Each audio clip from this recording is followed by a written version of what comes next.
Meu Brasil verde e amarelo, boa tarde. É uma alegria muito grande estar no meio de vocês. Nos enche de energia para lutar por um Brasil melhor para todos. Mas uma coisa muito importante.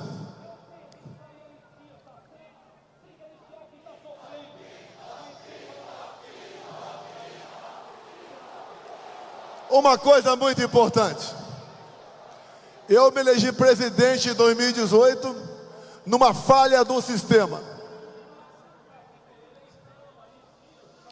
Tanto é verdade que a minha eleição foi investigada pela Polícia Federal no inquérito aberto pelo Tribunal Superior Eleitoral na primeira semana de novembro de 2018. Se for possível parar esse som, a gente agradece. Ou então peço para alguém sabotar. Arranca o cabo da bateria desse carro. Se esse picareta quer fazer um evento, anuncie, convoque o povo e faça. Não atrapalhe pessoas que estão lutando por algo muito sério em nosso país. Dizer a vocês, uma falha do sistema. O inquérito foi aberto a pedido da então presidente do Tribunal Superior Eleitoral. Inquérito 1361 de 2018 da Polícia Federal. O inquérito relâmpago, porque eles queriam me rotular de fraudador para dar posse a Fernando Haddad.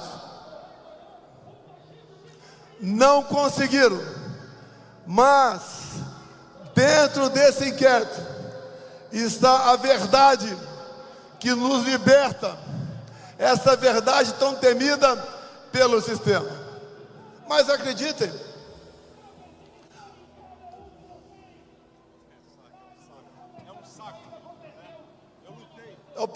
eu peço, desculpa aqui, eu não sou governador, mas que a PM arranque o cabo da bateria desse carro. Essa é uma atitude de canalha, vagabundo que não tem compromisso com o seu país. Quer fazer política? Vá fazer em outro lugar.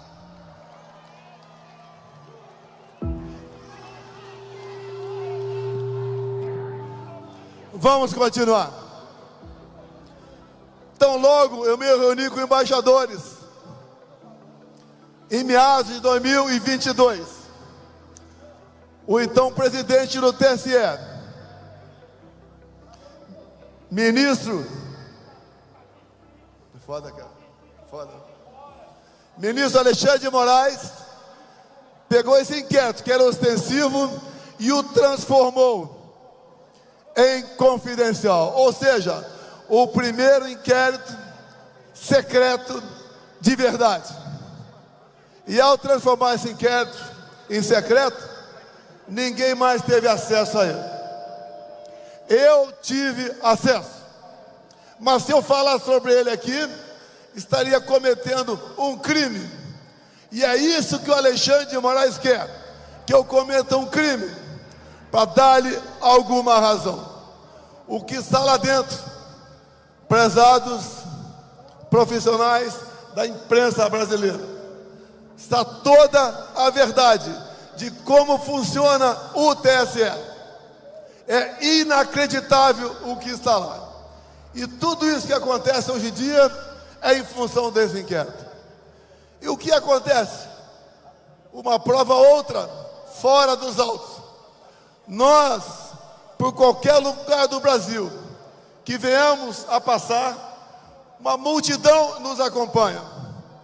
O outro lado, que ganhou as eleições, ninguém o acompanha. Em qualquer lugar do Brasil que eu vá, do sul ao nordeste, do sudeste ao centro-oeste, ou a região norte, o povo nos trata muito bem. Nós podemos ver um dia um time de futebol ser campeão sem torcida, mas presidente sem povo é a primeira vez que nós estamos assistindo na história do Brasil. Falaram que eu deveria passar a faixa para aquele cara. Eu não passo a faixa para ladrão.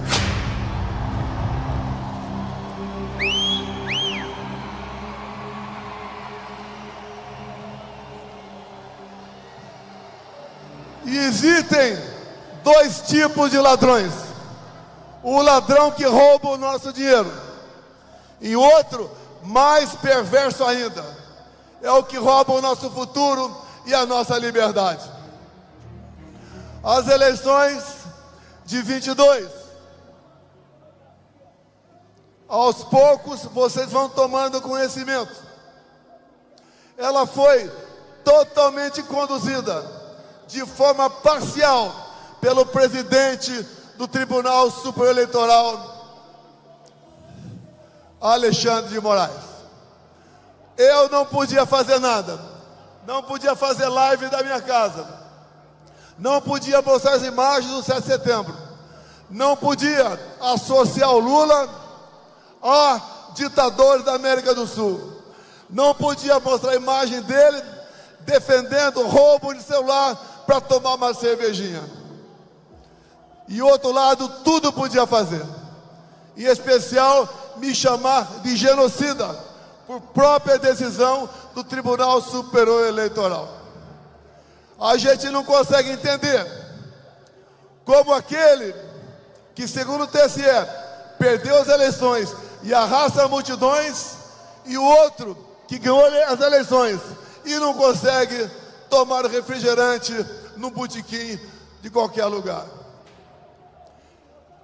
Se aquela facada que eu tomei no dia 6 de setembro de 2018, por um integrante do PSOL, partido da extrema esquerda, se fosse fatal, Haddad seria presidente da República. E eu teria sido enterrado como mandante da morte de Marielle Franco. Essa verdade eles não querem. E na verdade, quando eles falam e fazem gestões para controlar a mídia, eles não querem censurar desinformação, discurso de ódio ou fake news. Eles querem censurar a verdade. Eles não querem que o nosso povo tome conhecimento da verdade de fato. Em meados de 22, fizeram uma cartinha, a cartinha em defesa da democracia.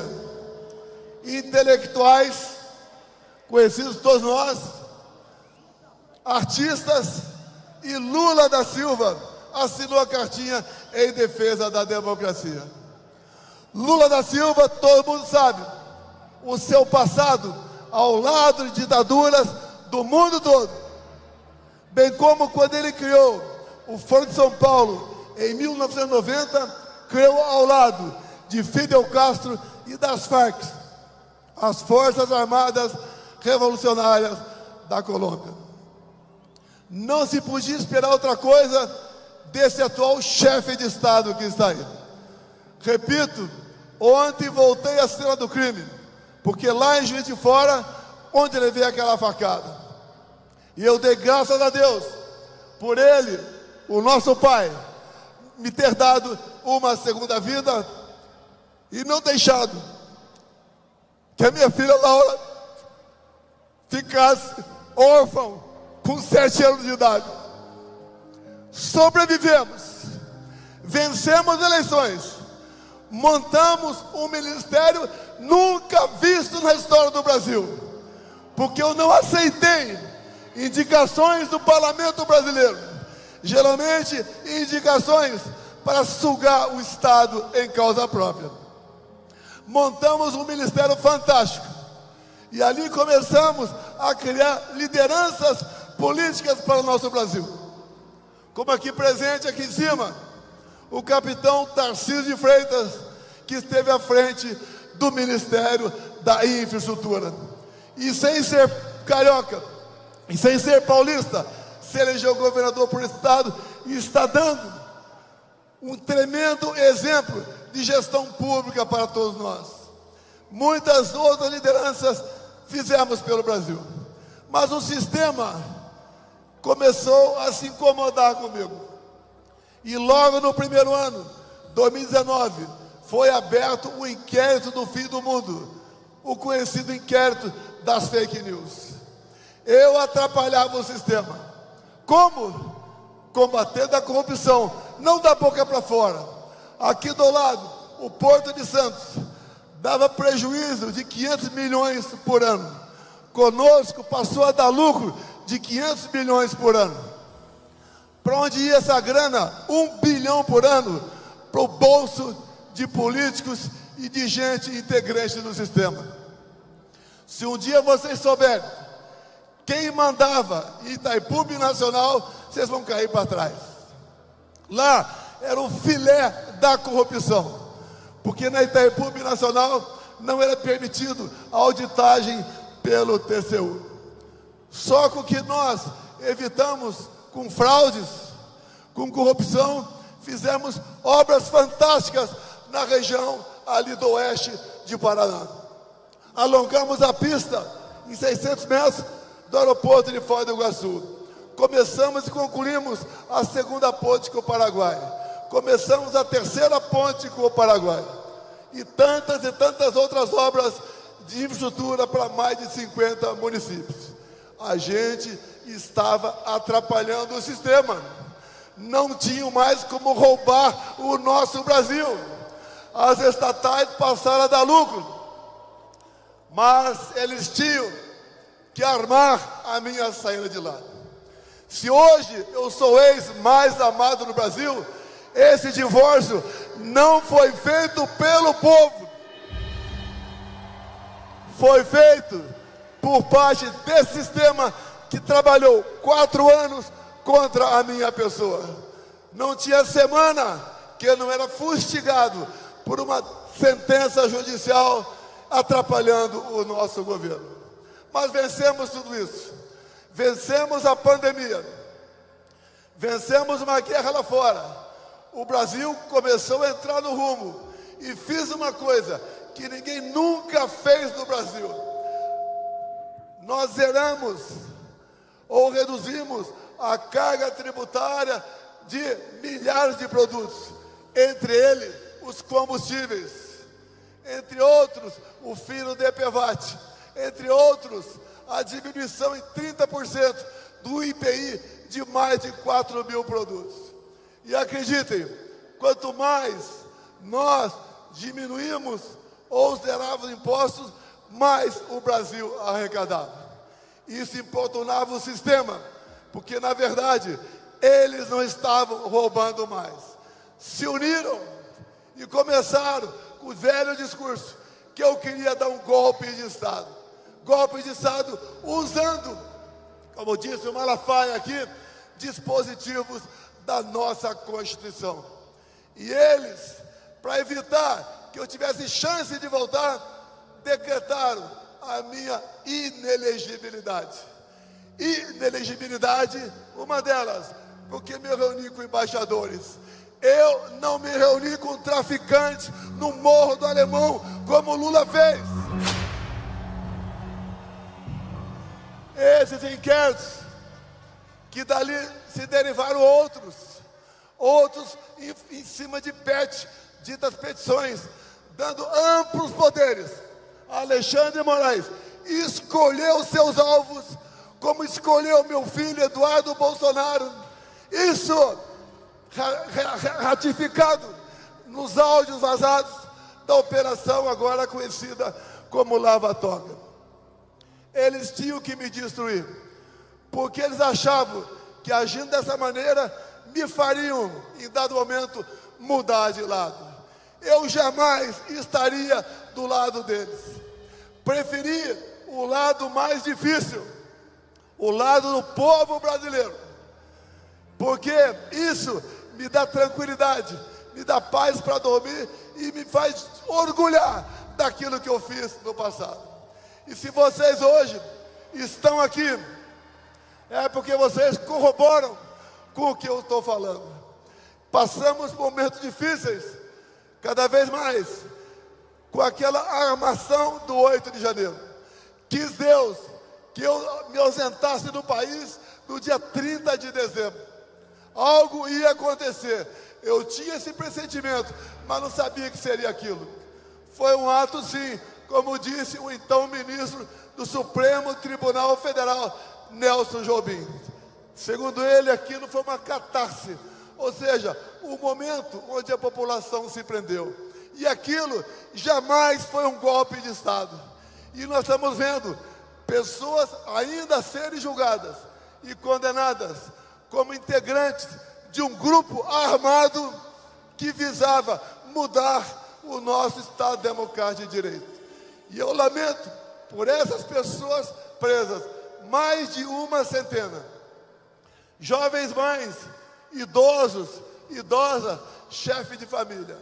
Hoje nós temos órfãos de pais vivos no Brasil.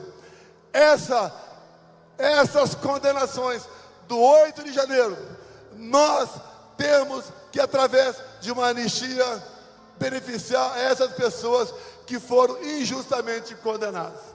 Aqui no carro agora está o deputado federal, que é o relator da anistia da Comissão de Constituição e Justiça na Câmara. Dizer a vocês que nós seremos vitoriosos lá, nós daremos essa anistia, porque só assim nós podemos começar a sonhar com a pacificação do nosso país.